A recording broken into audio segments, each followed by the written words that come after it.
신흥 SEC의 제일 주력이 되는 제품은 중대형 각형 캡 어셈블리와 소형 원형 CID로 2022년에 각각 66.13%, 22.51%의 매출 비중을 차지하고 있는데요. 여기서 주목할 점은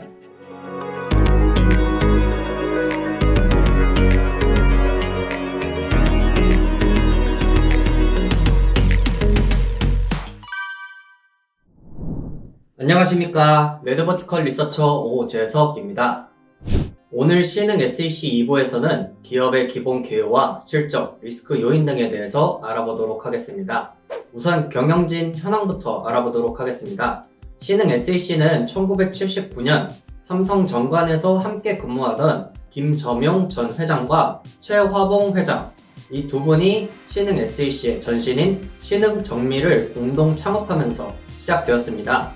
이 두 사람은 공동 대표이사로 회사를 이끌었으며 이후 2009년 7월에 김정용 회장의 아들인 김기린 전 대표이사와 최화봉 회장 사위인 황만용 대표이사에게 대표이사직을 승계하였죠.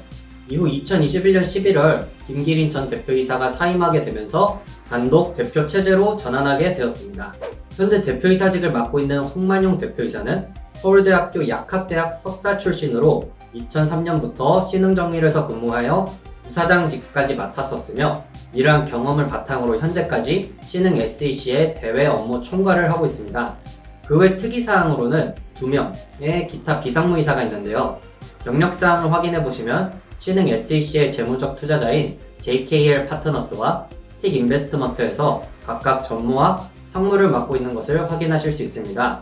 이렇게 기타 비상무이사를 파견 보내는 것은 재무적 투자자가 투자한 회사의 경영 상황을 지속적으로 확인하기 위해 흔히 사용하는 방법인데요. 카카오 엔터테인먼트나 SK온, LS 머티리얼즈 등의 사례에서 확인하실 수 있습니다. 거액의 돈을 투자한 만큼 더 강한 견제와 감시로 경영진들이 제대로 된 성과를 낼 수 있도록 하는 조치라고 볼 수 있겠네요. 다음은 주요 주주 현황입니다. 2021년 11월 최대 주주였던 김기린 대표와 김정용 회장이 보유하고 있던 207만 9,232주를 JKL 파트너스의 세컨웨이브 유한회사와 스틱 인베스트먼트의 스틱 글로벌 혁신성장 사모투자 합작회사 등의 벤처 캐피탈에 양도를 하게 되면서 최화봉 회장이 단독 최대 주주로 올라섰습니다. 신흥 SEC는 최대 주주의 지분 매각에 참여한 재무적 투자자들에게 1,000억 원 규모의 전환 우선주도 발행을 하였는데요. 보통 우선주는 의결권이 없는 게 일반적인데 신흥 SEC는 의결권이 있는 우선주를 발행하였습니다. 이렇게 확보한 우선주와 최대 주주에게서 인수한 보통주를 전부 합치면 재무적 투자자의 의결권은 전체 발행 주식수의 총 36.08%가 되는데요. 오너일가의 지분율인 22.85%보다 약 13%가량 많이 확보하고 있어서 재무적 투자자의 입김이 강한 상황입니다. 다음은 연결 대상 종속회사 현황입니다.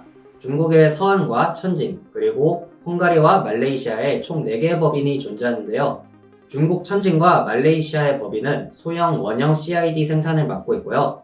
중국 서한과 헝가리 법인은 중대형 각형 캡 어셈블리 생산을 맡고 있습니다. 신형 SEC의 원형 CID와 캡 어셈블리에 대한 자세한 설명은 이전 일부 영상에서 설명했으니 참고해 주시기 바랍니다. 다시 표로 돌아오면 유독 헝가리 법인의 자산 총액 규모가 큰 것을 확인하실 수 있는데요. 신흥 SEC의 주요 고객사인 삼성 SDI가 헝가리를 글로벌 전진기지로 삼고 전기차용 각형 배터리 생산 규모를 늘리고 있는 만큼 신흥 SEC도 헝가리 법인의 사업 역량을 집중하고 있는 것으로 보입니다. 이제 신흥 SEC의 실적 현황에 대해서 살펴봅시다. 다음은 주요 손익계산서인데요. 매출액은 2017년 1,331억 원에서 2022년 4,778억 원으로 258.89%가 상승하였고요. 이에 맞춰서 영업이익과 당기순이익도 각각 211.83%, 240.85%씩 우상향하는 모습을 보여줬습니다. 다만 유독 2022년에만 매출액이 상승하였음에도 불구하고 영업이익과 당기순이익이 하락한 것을 확인하실 수 있는데요. 이는 알루미늄 가격 상승이 원인으로 보입니다. 실제로 런던 금속거래소 LME 알루미늄 3개월물 가격은 2021년 12월 톤당 2,400달러에서 2022년 3월에 3,968달러까지 약 65%가량 상승하였습니다. 이 때문에 신흥 SEC의 알루미늄 메이백도 2021년 1,011억 원에서 2022년 1,400억 원으로 38% 상승하였습니다. 원재료 메이백 중 알루미늄의 비중도 2022년 52.75%로 절반 이상을 차지하게 되었죠. 신흥 SEC가 원가 상승 부담을 제품 판가로 전가시키는데 보통 6개월 정도의 시간이 소요되는 반면에 원재료의 구매 단가 협상은 그보다 짧은 기간에 이루어져서 원재료 가격이 저렇게 상승을 하게 되면 수익성이 떨어질 수밖에 없습니다. 이렇다 보니 영업이익률도 2021년 8.48%에서 2022년 6.49%로 하락하였죠. 다만 알루미늄 가격은 2022년 3월에 고점을 찍은 후에 계속해서 하락해서 현재는 톤당 2,300달러에서 2,500달러대에서 안정된 모습을 보여주고 있기 때문에 작년보다는 원가 부담이 해소될 것으로 보입니다.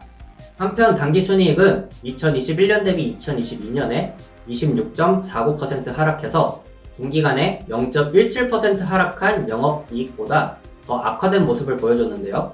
이는 수출 비중이 높다는 점과 그리고 작년 하반기에 있었던 환율 급락이 원인으로 보입니다.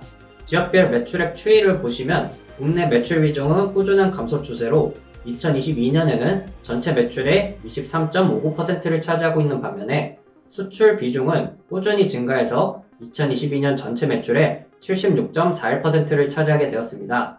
이렇게 수출 비중이 높다 보니까 신흥 SEC는 해외 매출 채권을 많이 보유하고 있었는데요. 그렇다 보니 작년 하반기에 환율이 급락하면서 46.5억 원 규모의 외환 차손과 76.9억 원 규모의 외화 환산 손실이 발생하게 되었습니다. 이 부분이 당기순이익에 악영향을 미친 것으로 보입니다. 방금 전에 수출 비중이 점차 증가하고 있다고 말씀드렸었는데요. 이거를 사업 부분별로 다시 한번 살펴보도록 하겠습니다.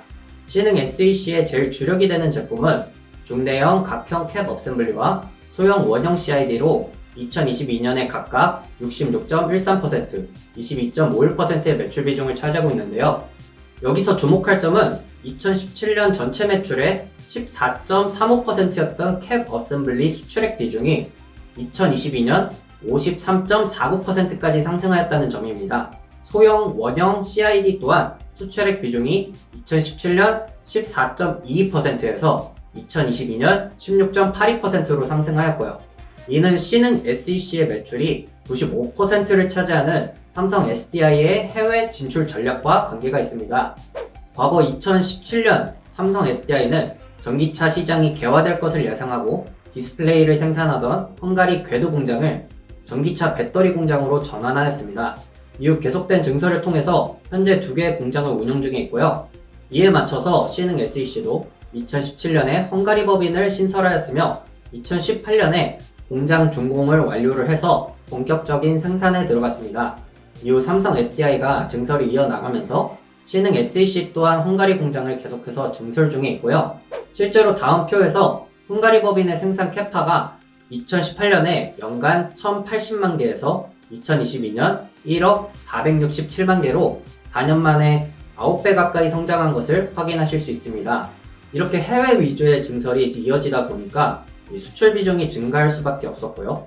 생산 캐파 총량도 증가를 하게 되면서 매출액도 증가한 것이죠. 삼성 SDI는 올해도 헝가리와 말레이시아 등의 설비 증설을 이어나갈 예정이며 신흥 SEC도 이에 맞춰서 헝가리 법인 캡 어셈블리 생산 캐파를 월 300만 개 추가 증설하고 말레이시아 법인 원형 CID 생산 캐파를 월 2천만 개 추가 증설할 계획이라고 합니다. 이 때문에 증권가에서는 신흥 SEC의 매출이 2023년에 23.87% 상승, 2024년에는 28.35% 상승, 2025년에는 32.10%씩 상승할 것으로 전망하고 있습니다. 여기까지 실적 현황에 대해서 살펴보았고요. 다음은 리스크 요인에 대해서 알아보도록 하겠습니다. 첫 번째 리스크 요인은 유동성 부족이 있습니다. 신흥 SEC의 잉여 현금 흐름을 살펴보시면 2017년 상장했을 때부터 단 한 번도 흑자를 보인 적이 없습니다. 잉여 현금 흐름이란 영업 활동으로 인한 현금 흐름에서 유형자산, 무형자산의 취득으로 빠져나가는 현금 유출을 제외한 금액으로 만약에 어느 기업이 잉여 현금 흐름이 많다면은 사업을 유지하기 위해서 고정적으로 사용하는 현금보다도 더 많은 현금을 벌어들인다는 것이기 때문에 긍정적으로 평가할 수 있겠죠. 하지만 신흥 SEC는 계속되는 증설로 인해서 유형 자산 취득으로 인한 현금 유출이 증가하였고요. 이 때문에 잉여 현금 흐름 적자가 지속되었고 수중의 현금이 계속해서 빠져나가고 있는 상황입니다. 이를 해결하기 위해서 차입금을 끌어오게 되면서 현금성 자산에서 차입금을 제외한 순현금성 자산 또한 계속해서 마이너스를 기록하고 있습니다. 2021년에 1000억 원 규모의 전환 우선주를 발행한 것도 이런 이유에서였습니다. 조달 자금 1000억 원 중에서 700억 원을 시설 자금으로, 300억 원은 운영 자금으로 배정하여 사용하였는데요. 현재 최대 주주 지분율보다도 재무적 투자자의 지분율이 높은 상황인지라 똑같은 방법으로 현금을 조달하는 것은 무리일 것 같습니다. 앞으로 어떤 방법으로 현금을 충당할지 지켜볼 필요가 있겠네요. 두 번째 리스크로는 전고체 배터리 상용화가 있습니다. 전고체 배터리는 기존 2차 전지보다 발열이나 폭발 위험성이 낮기 때문에 기존의 온도 변화나 외부 충격을 막기 위해 탑재했던 안전장치가 불필요합니다. 그래서 전고체 배터리의 상용화가 만약에 이루어진다면 2차 전지 안전장치를 제조하는 신흥 SEC의 실적에는 큰 타격을 줄 것으로 보입니다. 현재 삼성 SDI는 전고체 배터리 양산 시점을 2027년으로 제시하고 있는데요. 경쟁 배터리사들은 2029년부터 2030년을 양산 시점으로 잡고 있어서 삼성 SDI가 이 경쟁사들보다 3년가량 빠른 편입니다. 현재 삼성 SDI는 수원 연구소 내에 전고체 배터리 파일럿 라인 착공에 들어갔으며 올해 상반기 완공해서 하반기쯤에는 시험 제품을 생산한다는 계획입니다. 전고체 배터리 상용화는 이제 시기의 문제이지 이미 방향은 정해져 있기 때문에 신흥 SEC로서는 새로운 먹거리를 찾을 수밖에 없을 것으로 보입니다. 네, 이렇게 해서 신흥 SEC의 기업 개요, 실적, 재무 현황과 리스크 요인 등에 대해서 알아보았는데요. 앞으로 신흥 SEC가 삼성 SDI와 함께 세계 2차 전지 시장에서 완전 관련해서 한 축을 담당하는 그런 기업이 됐으면 하는 바람입니다. 도움이 되셨다면 구독과 좋아요, 알림 설정 부탁드리고요. 시청해주셔서 감사합니다.